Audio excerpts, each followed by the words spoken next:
My husband said, I'm taking the dog, you get the kid.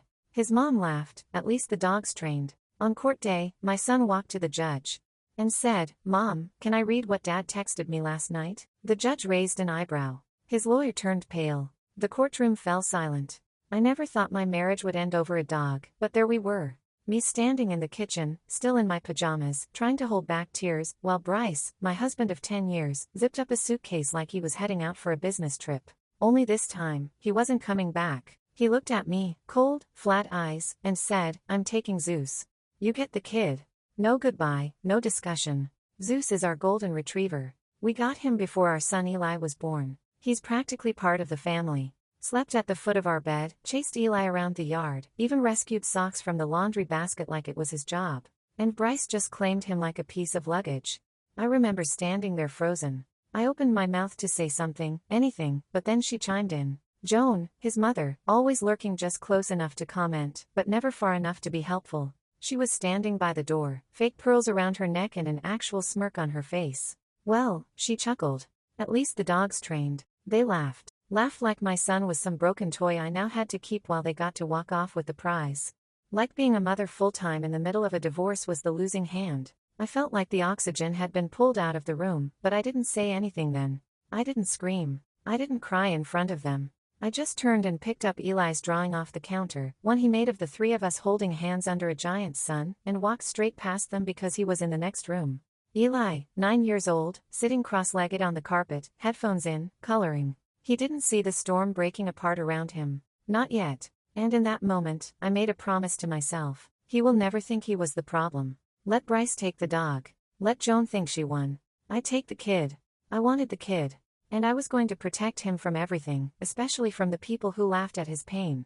But that's not the part I came here to tell you. The part you need to hear is what happened a few weeks later on court day. That's when my son, my sweet, quiet, observant Eli, walked up to the judge, cleared his throat, and asked, Mom, can I read what Dad texted me last night? The whole courtroom went dead silent. The judge raised his eyebrow. Bryce's lawyer's face went completely pale. Joan, sitting behind us in a navy blue blazer and smug expression, looked like she'd swallowed her own tongue.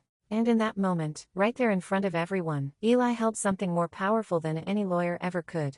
The truth. He was just 9, but he knew. And for the first time, the adults in that room had no choice but to listen. But let me take you back to the beginning so you understand why that moment changed everything. Because it wasn't just one bad fight. It wasn't one toxic comment. It was years of quiet erasure, gaslighting, Bryce making me feel like I was always overreacting, always too emotional, always the one ruining everything.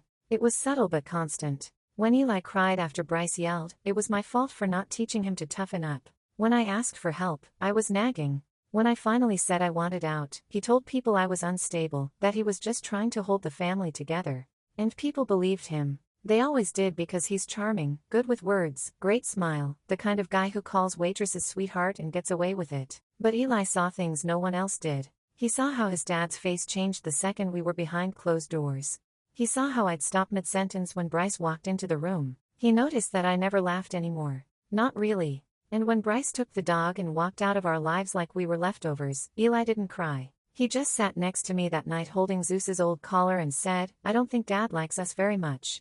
That was the beginning of the end and unknowingly the start of the truth finally coming to light. When people picture a single mom going through a custody battle, they often imagine chaos, screaming, slamming doors, cops being called. But that's not how mine started. Mine began in silence. It was the silence after my husband Bryce left with our dog and a smirk. The kind of silence that follows a tornado. Not noisy, just empty. Every drawer he cleared, every coat he took off the hook, it all echoed through the house like a whisper saying, he's gone. At first, Eli didn't ask many questions. He just kept drawing, sketching superheroes, sunsets, and sometimes pictures of our dog Zeus with a cape. I pretended everything was fine. I overcompensated. Homemade lunches with handwritten notes, extra bedtime stories. I let him fall asleep in my bed most nights because he was afraid of the dark again. He hadn't been since kindergarten. Our little 2-bedroom apartment wasn't fancy, but it was ours. I had painted Eli's room light blue and strung little star-shaped lights around the ceiling. He liked it when the stars watched over him. I worked from home as a freelance designer, taking on odd jobs while Eli was at school. It paid the bills barely, but it gave me time with him, and I wasn't about to give that up for anything. The mornings were the hardest. That's when I noticed how much things had changed. I'd wake up and find Eli already dressed, sitting quietly at the table, staring at the cereal box, but not eating. He used to bounce around in the morning asking 100 questions about dinosaurs and space and how many teeth sharks really have. Now he was just still. I knew he was hurting and I didn't know how to fix it. When Bryce and I first met, he was magnetic, confident, charming, ambitious. He made me feel seen in a way I hadn't felt in years. I was 23, working at a print shop. He came in to get business cards and left with my number. Within a year, we were married. By the time Eli was born, I had already started making excuses for him. At first, it was little things. He'd forget to pick me up after work, or he'd joke about me letting myself go right after I gave birth. He called it banter. I called it a bad day. But those bad days turned into a pattern. He controlled the money, the thermostat, the way I parented. When Eli got a cold, Bryce accused me of letting him get soft by letting him rest. When Eli got scared after a nightmare, Bryce told him, "Boys don't cry." That's when I started sleeping with the baby monitor on. Even when Eli was 6, not to hear Eli. He didn't cry out anymore. But to hear Bryce. People didn't see that side of him. They saw the Bryce who hosted backyard barbecues and gave funny toasts. Joan, his mother especially, she thought Bryce walked on water. She once told me, "You're lucky he puts up with your moods." And I remember staring at her, wondering how many other women had been silenced with that same sentence.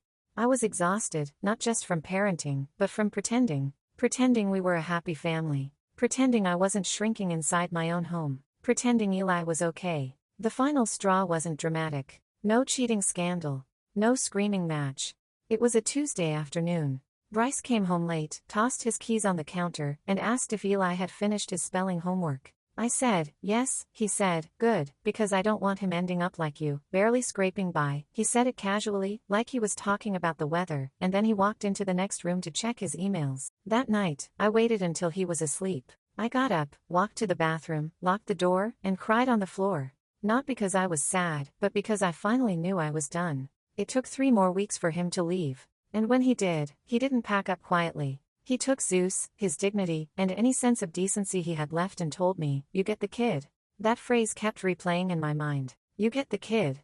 Like Eli was some unwanted item in a divorce auction. But the truth is, I wanted the kid because he was kind, empathetic, smart. He saw people in ways adults couldn't. And if Bryce couldn't see the value in that, then Eli didn't need him. I didn't know then how much Eli had noticed.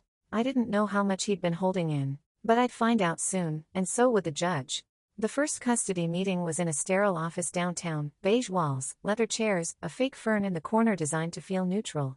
It didn't. Bryce walked in 10 minutes late, wearing a blazer and smiling like he was the one getting interviewed. Joan trailed behind him, uninvited, but smugly planted herself in the waiting area with a Tupperware of homemade banana bread she offered to the receptionist like we were all one big happy family. I sat across from Bryce and watched him perform. Polite, calm, the concerned father. He talked about routine, stability, and his deep commitment to Eli's well-being. Every word made my skin crawl because I knew who he really was behind closed doors.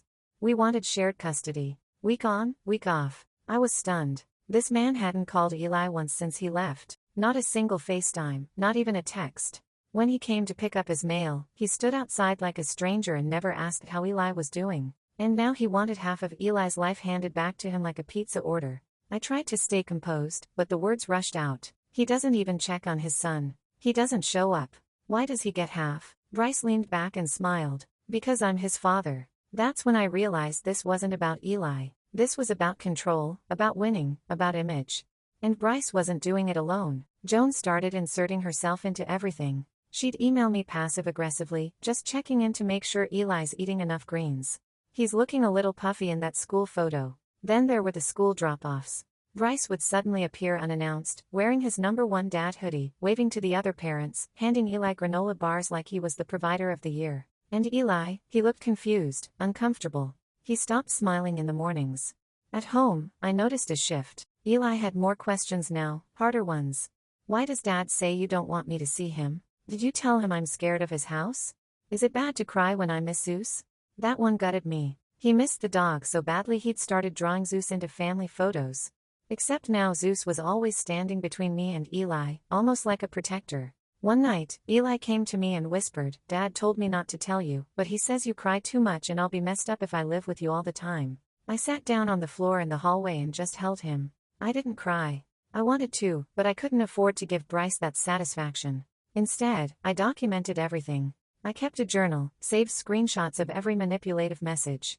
I made copies of the few emails Joan slipped up and sent directly. Things like, if Eli doesn't learn discipline, he'll end up like your side of the family. Meanwhile, Bryce was getting bolder. He started sending Eli texts like, your mom says no again. Surprise. Or, wish I could see you more, but your mom wants to keep you away. It was textbook alienation. But trying to explain that to a judge, it felt like trying to prove a ghost existed. My lawyer, Denise, was careful but honest. She said, unless there's abuse or something solid on paper, judges like balance. They won't favor one parent without evidence. Evidence. That word haunted me because most of the damage Bryce did wasn't through bruises or threats. It was through tone, through lies passed like candy, through erosion.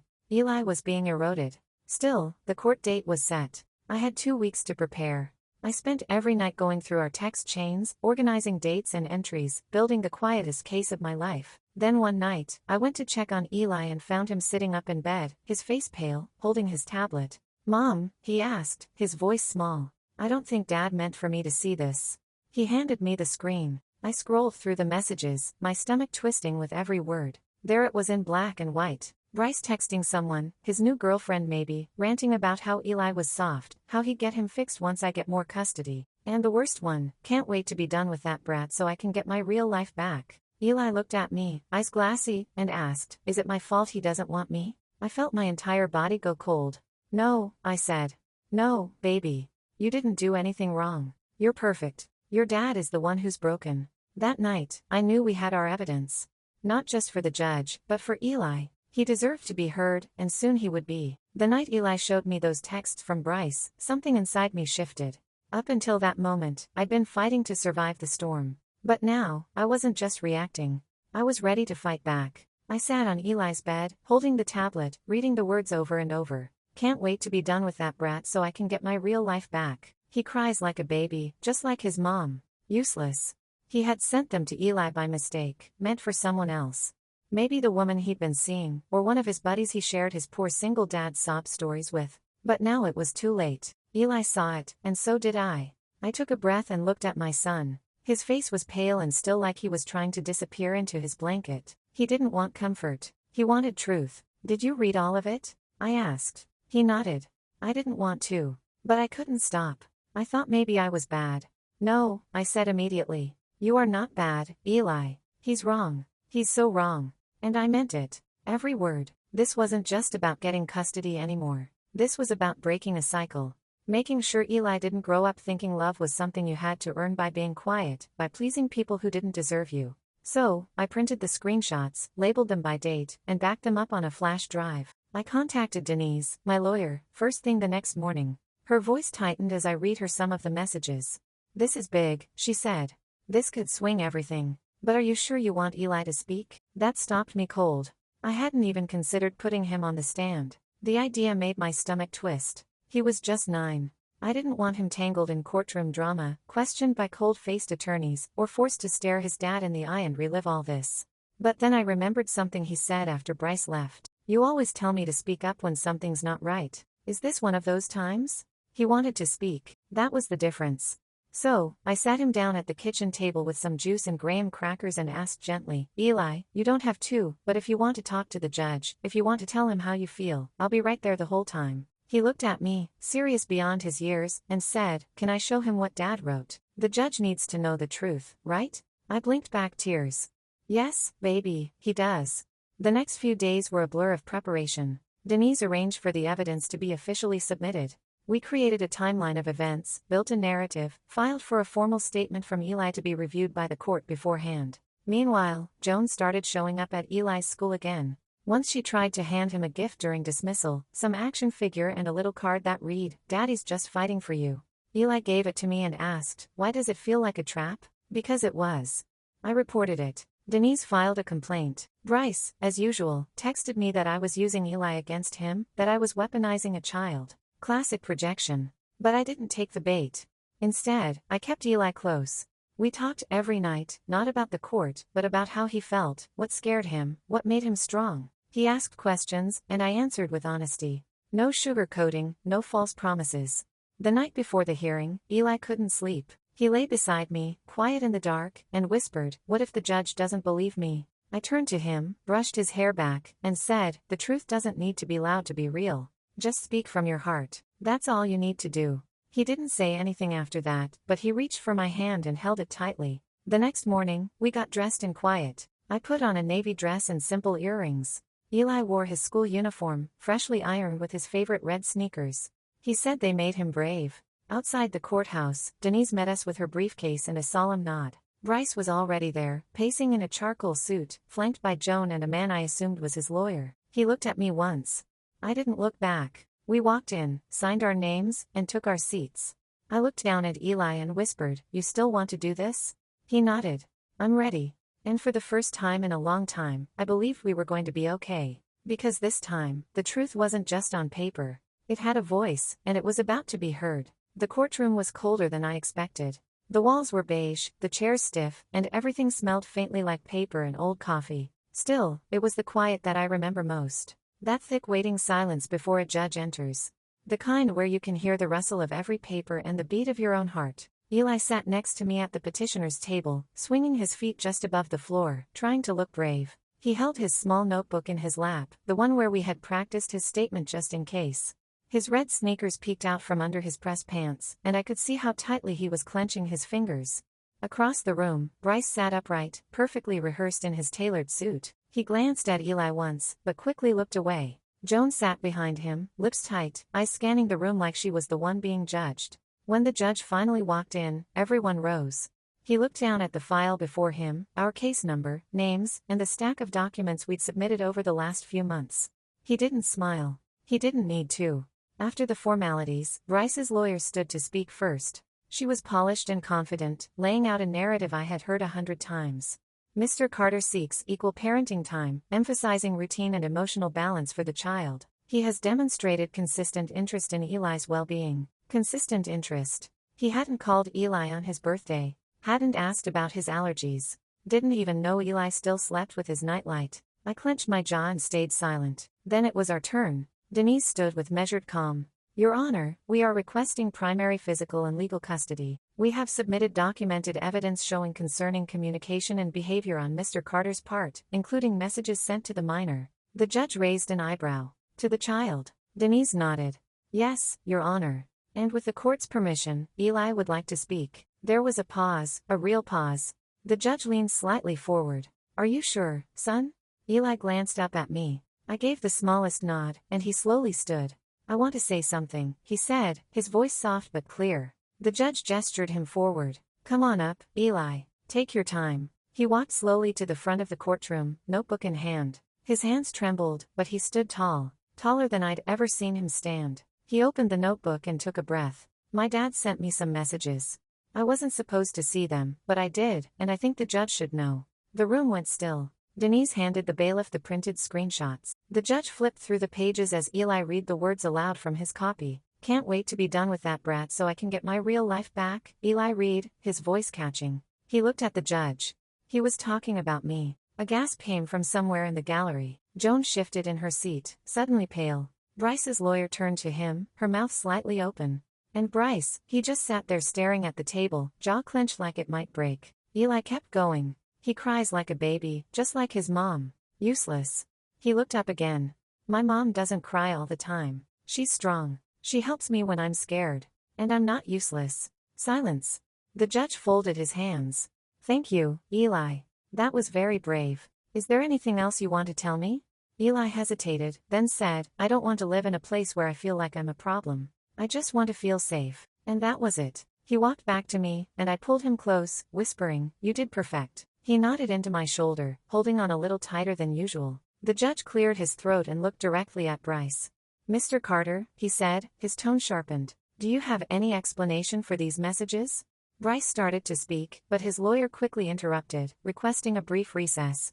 The judge denied it. "I've seen enough," he said firmly. "The court's responsibility is to act in the child's best interest. And based on the documentation, testimony, and this child's incredible honesty, today I'm awarding full physical and legal custody to Miss Carter." I didn't cry. Not there. I just closed my eyes and breathed. Bryce didn't argue. He just stared at the floor, cornered by his own words.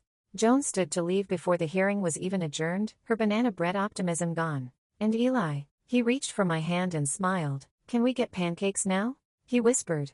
I laughed finally. "Absolutely." We didn't talk about the courtroom on the drive home. Eli rolled the window down and let the wind rush through his hair like nothing had just happened. Like he hadn't just exposed the darkest side of his father in front of a judge in a courtroom full of strangers. Like he hadn't just changed the course of both our lives.